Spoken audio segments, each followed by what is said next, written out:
জানো তো, শরীর আর মন যদি ভালো না থাকে কোনো কিছুই করতে ইচ্ছা করে না। আজকে অনেক দিন হয়েছে ভিডিওটা করেছি, এডিট করার মতো সময়ই পাচ্ছি না। সময় হয়তো হাতে ঠিকই আছে, মন একটুও ভালো নেই। মাঝে মাঝে ভাবি যে এইসব কাদের জন্য করছি, যা করে এসেছি সেগুলোই বা কাদের জন্য করেছি। মানুষের করার পরেও একটুও নাম পায় না, সেটাই শুধু ভাবি। তারপরেও ভাবি না, আমার একটা সন্তান আছে, তার জন্য আমাকে লড়াই করতেই হবে, তার জন্য আমাকে বেঁচে থাকতে হবে।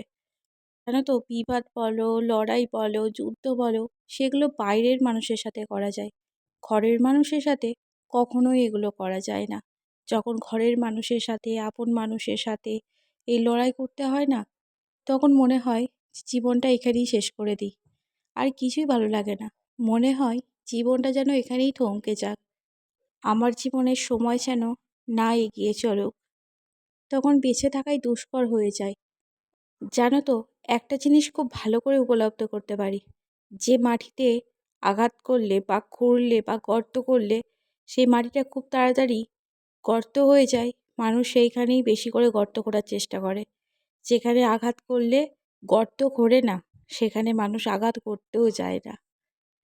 আমি মাঝে মাঝে এটাই মনে করি যে ভগবান আমাকে কেন এমন একটা মন দিয়েছে।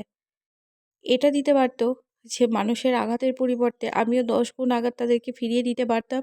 এরকম যদি আমার একটা মন থাকতো, তাহলে হয়তো আজকে আমিও অনেকটা ভালো থাকতে পারতাম। মানুষের খারাপ ব্যবহারগুলোকে যদি না মানিয়ে নিয়ে সেই আঘাতগুলোর কথাই মনে রেখে আমি যদি জীবন চালাতে পারতাম, তাহলে আজকে হয়তো আমিও অনেকটাই ভালো থাকতে পারতাম।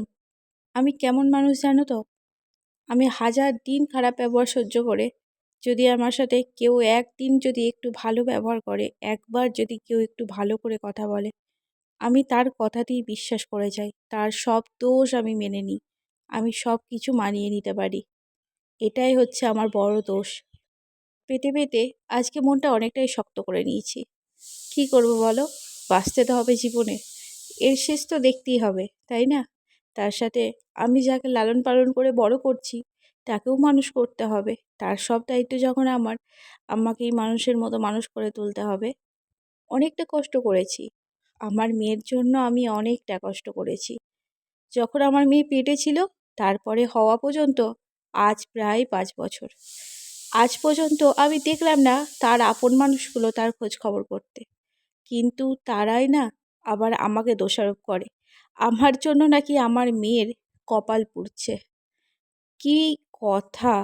এই কথাগুলো শুনে মাঝে মাঝে খুব কষ্টও হয়, আর মাঝে মাঝে খুব হাসিও পায়। আমি শুধু ভাবি যে এতদিন তো আমি বুকে করে আঁকড়ে ধরে বাঁচলাম আমার মেয়েকে, তার ভালো মন্দ খারাপ সব কিছু আমিই দেখলাম। আজকে কিছু যদি বাইরের মানুষ, হ্যাঁ ওরা বাইরেই মানুষ, যারা আজ পর্যন্ত আমার মেয়ের কোনো খোঁজ খবর নেয়নি, তারা আমার কাছে বাইরেই মানুষ। আর আমি এটাও মনে করি, যারা আমাকে সহ্য করতে পারে না, তারা আমার মেয়ের ভালো কী করে চাইবে? যে গাছ মানুষের পছন্দ নয়, সেই গাছের ফল মানুষ কি করে খাবে বলো? সেই গাছের ফলকে মানুষ কি করে ভালোবাসবে?